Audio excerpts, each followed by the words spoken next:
These 6 individuals were simply doing their jobs when tragedy struck in the most unexpected ways. From workplace accidents to community celebrations gone wrong, these are the stories of people whose final moments were captured on live television. It was July 4th, 2015, in Riverside, Iowa, as extreme heat settled over the town during its annual Independence Day celebration at the community center. By mid-afternoon, temperatures had climbed to 94 degrees, and the outdoor festival was operating at full capacity. Food stands lined the grounds, shade tents were packed, and a raised platform near the pavilion had been set up for the event's most anticipated attraction, a charity hot dog eating contest. A local cable access channel carried the festivities live, using a single fixed camera trained on the platform and the crowd beyond it. The contest had been running for years without incident. Contestants stood shoulder to shoulder behind folding tables, each with trays of hot dogs and buns arranged in front of them. Rules were simple. 10 minutes, eat both bun and sausage, water allowed. No medical staff were positioned at the stage itself, though volunteer responders were stationed elsewhere on the grounds for the holiday crowd. Eleanor Chen, 45, the town's sitting mayor, took her place among the contestants. She had participated before as a way to stay visible at community events, and her presence drew extra attention from spectators. As the countdown ended, the camera captured the contestants leaning forward as the contest began. The first several minutes unfolded routinely. From the wide live shot, viewers saw contestants eating at different paces as the crowd reacted to early leads. Chen ate steadily, keeping her head down, alternating between bites and quick swallows. Sweat was visible on several contestants as the heat intensified. Around the 4th minute, Chen reached for another hot dog and attempted to swallow a large portion without fully chewing. The movement was subtle at first. On camera, she paused mid-motion, her shoulders tensing as she straightened abruptly. She took a step back from the table, one hand rising toward her throat. At first, it appeared she might simply be coughing. Other contestants continued eating. Within seconds, Chen bent forward sharply. The camera captured her knocking into the table as trays slid and hot dogs rolled onto the platform. She dropped to her knees and then collapsed forward, partially out of frame. Spectators closest to the stage reacted immediately. Several people climbed onto the platform as others shouted for help. The live broadcast continued to show the sudden rush of bodies and the confusion around the table before the production cut to a wider crowd shot, and then abruptly away from the feed. Witnesses later stated that Chen was unresponsive when help reached her. Attempts were made to clear her airway, but she had already lost consciousness. Emergency responders arrived from elsewhere on the grounds and initiated resuscitation efforts before transporting her to a nearby hospital. She was pronounced dead shortly after arrival. The medical examiner later determined that Chen died from accidental asphyxiation caused by a complete airway obstruction. The obstruction was consistent with a compacted piece of food lodged deep in the upper airway. Investigators noted that once she collapsed, standard choking interventions were no longer effective. Because the incident occurred during a live broadcast, viewers saw the precise moment the contest unraveled. The sudden pause, the collapse, the rush of people onto the platform, and the abrupt termination of the program. The cable station did not rebroadcast the footage. The contest was permanently discontinued. Event organizers later revised safety planning for public gatherings, requiring closer medical coverage for competitive activities.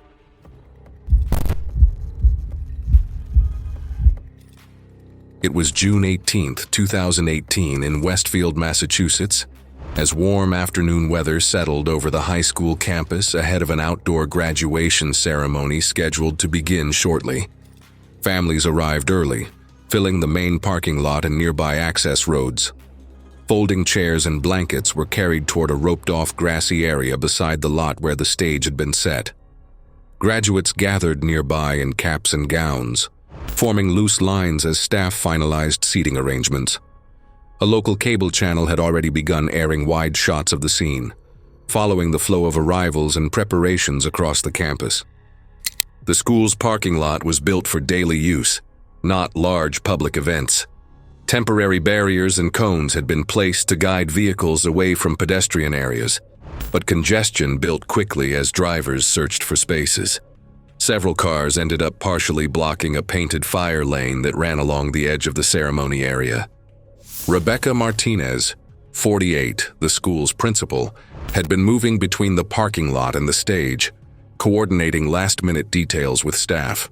When she noticed her own vehicle angled into the fire lane, she moved to address it before the ceremony began. An assistant offered to handle it, but Martinez chose to move the car herself. Her vehicle was parked tightly between others near the outer edge of the lot. Beyond the fire lane, the asphalt dropped into a grassy drainage slope used to manage runoff after heavy rain. Orange safety fencing marked the boundary between pavement and grass, but it was meant as a visual guide rather than a physical barrier. As preparations continued, cameras remained trained on the ceremony area, capturing families settling into seats and graduates adjusting gowns. In the background of the wide shot, vehicles were still maneuvering through the crowded lot. Martinez entered her car and began backing out carefully. As she turned the wheel to clear the adjacent vehicle, she mistakenly pressed the accelerator instead of the brake. The car surged backward, crossed the fire lane, and struck the temporary fencing. From the ongoing wide shot, sudden movement drew attention near the edge of the frame as the vehicle broke through the barrier and dropped several feet down the grassy embankment beyond the pavement. Several people in the seating area stood up at once, turning toward the lot as shouting spread through the crowd. Graduates nearest the stage froze in place while staff began running toward the slope. The scene remained visible as the atmosphere shifted from anticipation to confusion. Chairs were abandoned, and movement rippled across the field as people tried to understand what had happened just beyond view. Witnesses later said the car descended the embankment at speed before coming to rest at the bottom. Parents and staff reached the vehicle within seconds. Emergency responders who had been assigned to the event arrived quickly and began medical intervention before transporting Martinez to a nearby hospital. She was pronounced dead shortly after arrival. The medical examiner ruled her death accidental, citing catastrophic injuries sustained during the crash. Investigators determined that pedal misapplication, combined with the sloped terrain beyond the parking lot, caused the loss of control. The temporary fencing was found to be incapable of stopping a vehicle. The graduation ceremony was postponed. In the days that followed, the district reviewed traffic flow and safety planning for large events, focusing on vehicle placement and barrier use near pedestrian areas. It was January 15, 2014, in Oklahoma City, as an ice storm crippled infrastructure across the city and forced local television stations to remain live under worsening conditions. By late afternoon, the station's building was running on partial backup power. Overnight freezing rain had caused repeated outages, and engineers had rerouted electricity to keep the newsroom operational. Portable heaters were placed beneath desks to offset the failed HVAC system, and extension strips were added to accommodate increased electrical load. The setup was temporary, rushed, and never intended for sustained live broadcasting. Patricia Rodriguez, 41, had been on air for hours anchoring storm coverage. She remained seated at the main desk as field reports cycled in, updating viewers on road closures and rolling blackouts.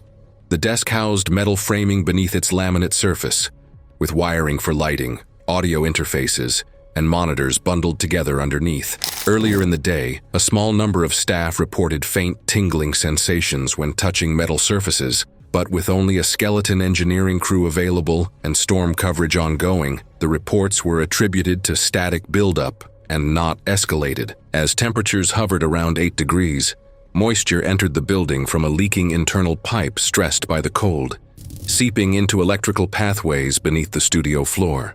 Electrical logs later showed grounding irregularities forming gradually, not suddenly. Voltage fluctuations increased as heaters cycled on and off beneath the desk, drawing power from the same circuit as broadcast equipment. During the live evening segment, Patricia adjusted her posture repeatedly, shifting her arms and briefly rubbing her forearm against the edge of the desk. Viewers noticed her pause once to steady herself, though the broadcast continued uninterrupted. Behind the scenes, technicians later admitted they were monitoring power levels, but believed the system would hold through the hour. At approximately 6:42 p.m., while delivering a weather update, Patricia leaned forward, her left forearm pressing against the desk edge as her foot made contact with the metal base of her chair. In that moment, a surge passed through the compromised circuit. The metal frame beneath the desk had become energized at household voltage, creating a direct contact point. On live television, Patricia visibly stiffened. Her speech stopped mid-word. She attempted to pull back, but instead slumped forward, collapsing against the desk. The camera remained on the wide studio shot as confusion erupted off-screen. The co-anchor stood and moved toward her as the control room scrambled to cut away. Viewers saw the collapse in real time before the feed switched abruptly to pre-recorded programming. The station did not immediately explain the interruption, but emergency services were already en route.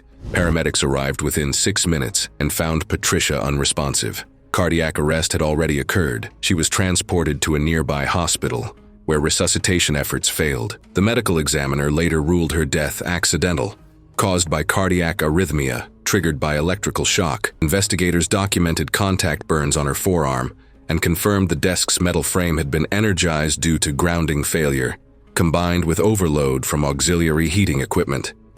Because the collapse occurred on a live broadcast, recordings circulated briefly online before being removed. The footage showed the precise moment Patricia lost motor control, making it one of the rare fatal workplace accidents partially witnessed by a live television audience. The station was shut down for inspection. Regulators cited multiple electrical violations, including improper use of heaters, compromised grounding, and failure to suspend operations despite escalating risk. Patricia Rodriguez's death became a case study in broadcast safety training, demonstrating how layered, ignored hazards can converge on live television, with fatal consequences witnessed in real time.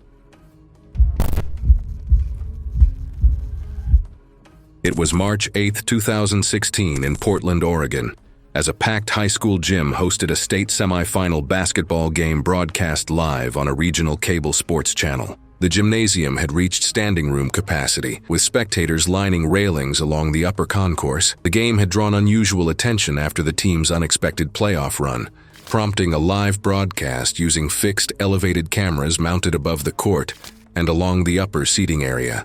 The setup was standard for regional sports coverage, providing wide angles rather than handheld sideline footage. David Williams, 39, was the team's head coach and had remained active throughout the game, pacing the sideline and frequently scanning the upper levels during timeouts.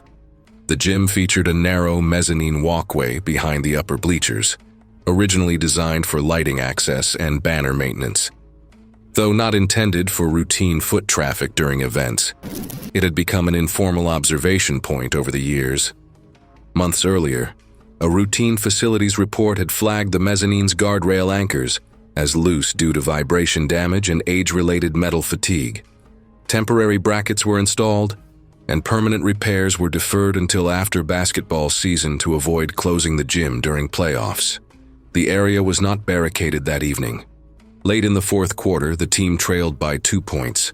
During a timeout, Williams stepped away from the bench and moved up the stairwell toward the mezzanine, seeking a higher angle to assess defensive spacing. The live broadcast remained focused on the court, but the elevated wide camera captured portions of the upper concourse in the background. As play resumed, Williams leaned forward against the mezzanine railing, resting his forearms on the metal bar while watching the floor below. Structural analysis later showed that one of the temporary brackets had loosened further under repeated vibration from crowd movement. When Williams shifted his weight, the railing anchor failed. On the live feed, viewers saw a sudden movement at the edge of the frame as the railing gave way. Williams disappeared from view, followed by a brief, audible impact off-camera. The broadcast did not show the fall itself, but the reaction on the court was immediate. Players froze, referees stopped play, and spectators nearest the mezzanine began shouting and pointing upward. Arena staff and officials moved quickly to block off the concourse, urging nearby spectators back as others tried to rush toward the mezzanine area. The production team cut quickly to a static wide shot of the court, then to commercial programming. However, the interruption occurred seconds after the incident, and viewers watching live witnessed the exact moment play stopped and the crowd's reaction to an unseen emergency. Emergency medical personnel stationed on site reached Williams within moments, followed by city responders. He was found unresponsive on the concourse level below the mezzanine. Despite rapid medical intervention, he was pronounced dead at the scene. The medical examiner later ruled the death accidental, caused by catastrophic head and internal injuries sustained in the fall. Investigators confirmed the railing failure was due to compromised anchoring and deferred structural repairs. Officials cleared the court as spectators along the upper concourse reacted to an emergency just out of frame, and the feed cut away without immediate explanation. The school district closed the gymnasium immediately and ordered inspections of all elevated walkways across its facilities.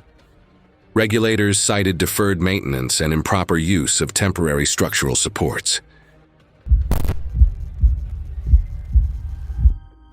It was November 12, 2013 in Burlington, Vermont, as a sold-out audience filled a small community theater for the opening night of a production scheduled to be broadcast live on a local public access channel. The theater seated just 150 people, with a fixed camera mounted at the rear of the auditorium to capture a wide view of the stage. The broadcast was simple and unedited, intended to showcase local arts programming rather than provide polished coverage. Above the stage, a counterweight rigging system installed in the early 1980s supported several suspended set pieces, including a heavy canvas backdrop attached to a steel batten pipe. The rigging system had shown signs of wear for years. The backdrop used for the production had a history of drifting off alignment during rehearsals, occasionally requiring manual correction. A full replacement of the system had been discussed but postponed until the following year due to cost. In the meantime, the production moved forward with the existing equipment. Jonathan Mitchell, 52, served as the production's director and technical supervisor. Throughout the evening, he remained in the wings, monitoring scene transitions and the position of the backdrop. During the first half of the performance, the canvas shifted slightly off-center, but did not interrupt the action. The issue became more noticeable as the play approached its final act, where the backdrop framed a key scene. During the brief transition before the last act, Mitchell stepped onto the stage to make a final adjustment. The audience remained seated, and the camera continued rolling on the closed curtain and exposed stage area. Mitchell reached upward, grasping the lower edge of the batten pipe to pull the backdrop back into position. As he applied pressure, the rigging cables supporting the pipe failed at a visibly worn section. The steel batten dropped suddenly, bringing the attached canvas down with it. The falling assembly struck Mitchell across the upper body and shoulders, driving him hard onto the stage floor beneath the weight. From the wide camera angle, viewers saw the backdrop collapse and Mitchell disappear beneath it. The sound of the impact carried through the auditorium as the audience reacted instinctively, some rising from their seats as others froze in place. Actors waiting in the wings rushed forward, and several crew members moved to lift the fallen pipe and canvas. The broadcast continued for several seconds, showing the confusion on stage, before the image cut abruptly to a static slate and then went dark. Emergency services were called immediately. Crew members managed to raise the batten and clear the canvas, but Mitchell was unresponsive. Paramedics arrived within minutes and began treatment on the stage before transporting him to a nearby hospital. He was pronounced dead shortly after arrival. The medical examiner later ruled the death accidental, citing blunt force trauma and cervical injuries caused by impact from a falling rigid object. A subsequent inspection confirmed that the rigging failure originated at a section of cable that had been visibly frayed and under repeated load stress. The theater was closed indefinitely following the incident, and the remainder of the production was canceled. Local inspectors conducted a full review of the facility's overhead systems, identifying multiple safety deficiencies related to aging rigging equipment. It was August 29, 2017, in Gulf Shores, Alabama, as a slow-moving tropical system pushed severe weather onto the coast, while local stations remained live to cover deteriorating conditions. The storm had not yet reached hurricane strength, but sustained winds and frequent lightning had already prompted evacuation orders for beachfront areas earlier that afternoon. Most residents had cleared out, leaving empty hotels, closed shops, and darkened streets along the shoreline. Despite the warnings, one regional news station maintained a live coastal camera position to document the storm's early impact before conditions worsened. Marcus Thompson, 34, was the station's on-air meteorologist and had been assigned to the beach earlier in the day to provide updates on wind speed, surf conditions, and storm movement. He stood near a public access point where dunes offered partial wind cover, while his camera operator positioned equipment several yards away to keep the shot steady against gusts. The broadcast was carried live on the station's primary channel, with a fixed camera trained on Marcus as he delivered updates. Lightning activity had increased steadily throughout the afternoon, with frequent cloud-to-ground strikes occurring offshore and inland. Weather Service alerts warned of elevated lightning risk even outside the main rain bands. As the report continued, Marcus explained that the storm's outer bands were producing unstable electrical conditions well ahead of the system's center. He gestured toward the darkened horizon while waves broke behind him and wind pushed rain across the lens. The camera operator remained just out of frame, monitoring audio levels and power connections. Several minutes into the live segment, a nearby lightning strike hit the sand roughly 50 yards from the camera position. The strike itself was not directly visible on screen, but a bright flash briefly overexposed the image. Almost immediately afterward, Marcus stiffened and collapsed backward onto the sand. The camera remained live as Marcus fell out of frame. Viewers saw the image shake slightly as the operator reacted, followed by shouting off camera. The broadcast cut abruptly to a studio graphic within seconds, leaving viewers with only the sudden disruption and loss of signal from the beach. Emergency services were alerted immediately, but storm conditions delayed access to the area. When responders reached the site, Marcus was unresponsive. He was pronounced dead at the scene. The medical examiner later determined that Marcus had been killed by a lightning-related ground current. Investigators explained that while the bolt did not strike him directly, the electrical energy traveled through the wet sand and entered his body through contact points created by soaked clothing and bare skin. The sudden electrical surge caused immediate cardiac arrest. Review of the live broadcast confirmed that the fatal incident occurred while the camera was rolling. Though the lightning strike itself was not visible, the footage captured the exact moment Marcus collapsed, and the broadcast terminated unexpectedly. The station removed the clip from rebroadcast within hours. In the days that followed, the station suspended all on-location storm reporting from coastal zones. Internal safety reviews concluded that while the storm had not reached hurricane status, lightning conditions alone should have triggered a full pullback. Industry groups later referenced the incident when updating guidelines for live weather coverage, emphasizing that lightning risk often peaks before the most dramatic storm visuals arrive. Thanks for watching. Click the next video to see more shocking incidents.